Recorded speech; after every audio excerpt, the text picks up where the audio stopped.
Okay, here we are, Street Beat. You guys agree to be on Street Beat, right? Street Sure. Beat. Oh, cool, man. So, hey, can you just tell me the history of this car, how long you've owned it? I bought it in 2019 for $1,200 on a used car dealership lot with 8 bullet holes in the window. 8 bullet. Where was that? Where city was that you bought that? Oakland? I bought it in Salinas. Monterey, but it sat on that used car dealership lot for like 18 years, and it came from Salinas. So, man, I mean, okay, so I just start off a little bit. It looks like, what have you done to it? Like everything, besides everything? Besides everything. Yeah, besides everything, yeah. I haven't taken the trunk lid off. That's like the only thing I haven't done. You have not taken it off. I have not taken the trunk lid off or the doors all the way off. Why? Because I didn't need to. You didn't need to. Everything else I touched, I roll caged it from front to back. I did custom ladder bars, a different rear end gear in the Ford 9-inch. It's a big block Chevy with a 4-speed. I did a custom straight axle conversion on the front, made my own steering geometry. Wow. Converted it to a 4-speed, made a Subaru brake pedal work as a clutch pedal, did some custom hydraulic clutch, and just kind of made whatever work with whatever I could find and get my hands on. And how many horsepower do you think?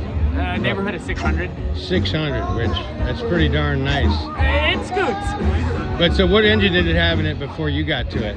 When I got it, it had an FE 390 that I took out and completely rebuilt, and I spent like $4,000 in machining and parts. Jesus. And I put the Ford motor back in with a C6 that I pulled out of one of my other cars.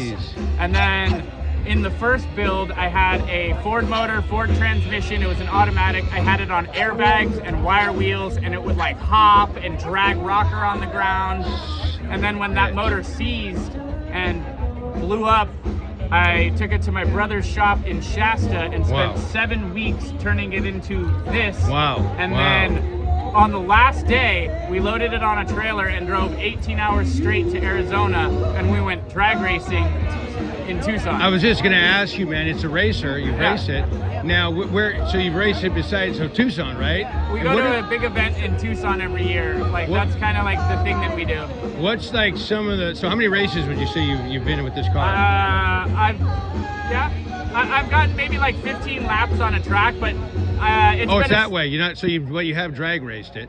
Yeah, I've taken it to 2 drag racing events, and I probably have 10 to 15 passes on the car. Not that many. I've been encountering like all kinds of running problems, but now we finally have it all dialed up, so we should be doing good this year. How did you do on the drag racing? I mean, did you win? Did you what? I mean, the point was to just go and do it and have fun in the car, and by that accounts we won, but it was trials and tribulations of like carburetor tuning, timing.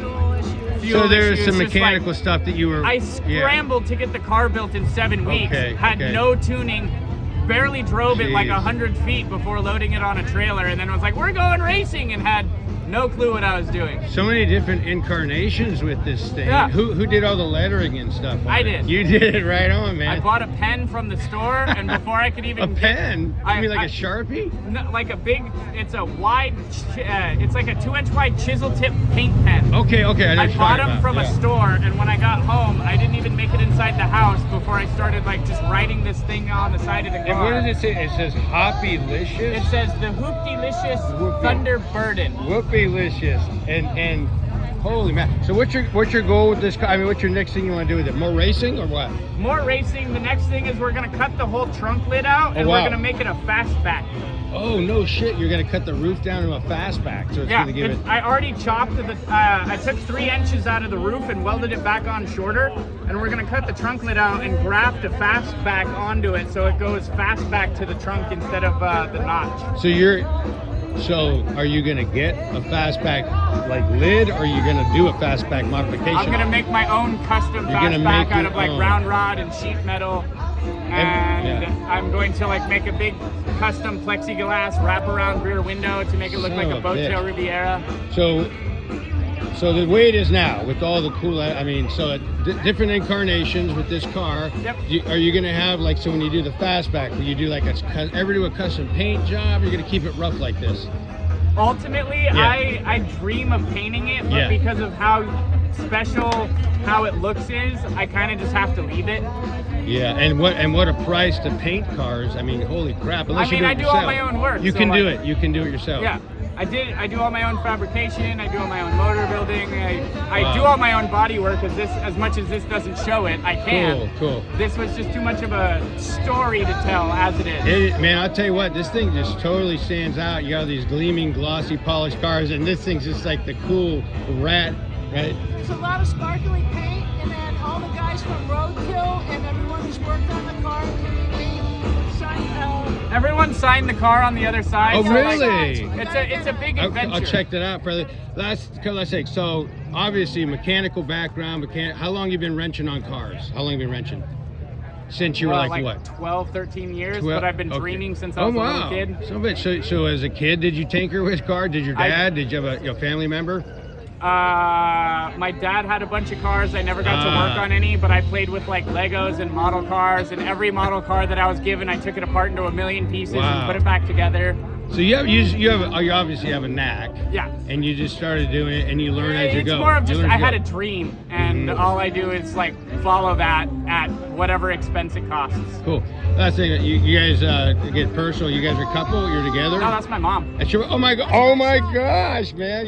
I tell you what, It's man. her fault that I like cars because she You took me to rock, car man. shows when I was a little kid. You're looking great. You guys are both looking great. And what's the last thing? The bling. What is that? A Chrysler? What is that? What is This that? is Yeah, a Thunderbird? Firebird emblem. Fire. I love I that. got it at a I swap love- meet. I thought it was a that. Thunderbird, and I painted it to look like my car. So Oh, you painted that. I painted it with nail polish. Wow. I love that. I love the color. What color was it before? It was red and white because it was a Thunderbird. It was a Firebird logo. Yeah, this thing, man. This, custom painted with sparkles and layers. and he did all that with like rattle cans and things. Yep, that's all rattle can engine enamel. All the famous signatures on the other side. On the other side, let me check that, man. Save the planet, drive a shit box. Where's the sig? Oh, yeah. Okay, so let me check this out. Whoa, One look in at that. Roadkill. Everyone who's worked on the car. So all these, wow, it'd be The whole Roadkill in gang. the same, in a way, it'd be a shame to paint this car unless you could somehow Yeah. keep, I don't know, maybe because all these signatures, it's just the character, We have character. 3 T-birds, so this one Oh, you might do? stay the way it is. Yeah. Well, thanks a lot, man. Welcome. You guys are great. Thanks. Pleasure. Okay, bye.